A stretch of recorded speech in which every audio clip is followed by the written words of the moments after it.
What are brain waves and why do we care about them? Over the next couple of days, I'm going to talk about different aspects of brain waves and how each one affects us. But in today's discussion, I just want to go over what are brain waves, what the foundation is, and then we'll go over other ways that we can utilize them to learn faster and recall information better and have general um, improvement in our lives. We can do remote viewing and things like that once we learn how to control our brain waves.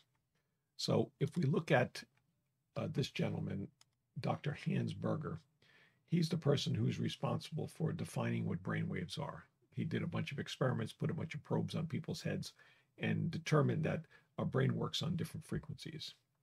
When we look at this chart, and we're going to spend a little time on this chart, we see over here on this side that we have a bunch of numbers. And those are cycles per second, or the brain frequencies. So we have 0 to 4, 4 to 7, 7 to 14, 14 to 21. If you look at other literature, the numbers are going to vary a little bit. But for the purposes of our discussion, we believe that the universe works in octaves. So it works in multiples of 7. So when you hit the first octave, which at 7, you start over 1, 2, 3, 4, 5, 6, 7. And when you go to the repeating the next part of an octave, just like in a music scale, you go to the next level.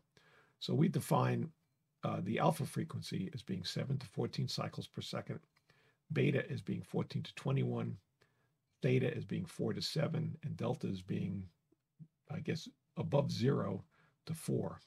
There's actually another frequency they found in here, 0.5 cycles per second in delta. And we don't really understand what goes on in here.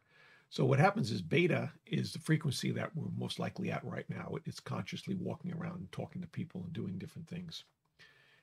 When we go to a meditative state, or when we go to rapid eye movement sleep, we go down into this alpha level. And that's right about 10 cycles per second, right in the middle of alpha. And anywhere in this area is considered that you're in alpha. When you're in deep sleep, you're going down to the delta level, and then in the theta level, you're at a level where it's basically painless dentistry and painless surgery. When you're under the effects of anesthesia, you're at this level.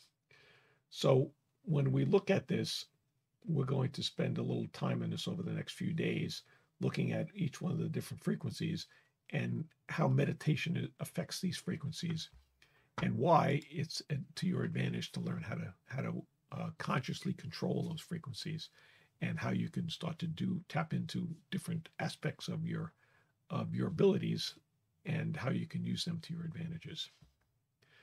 So post in the comments if you have any questions want me to explain any of these frequencies any further, and I look forward to the next few days going over the different frequencies and what we can use them for.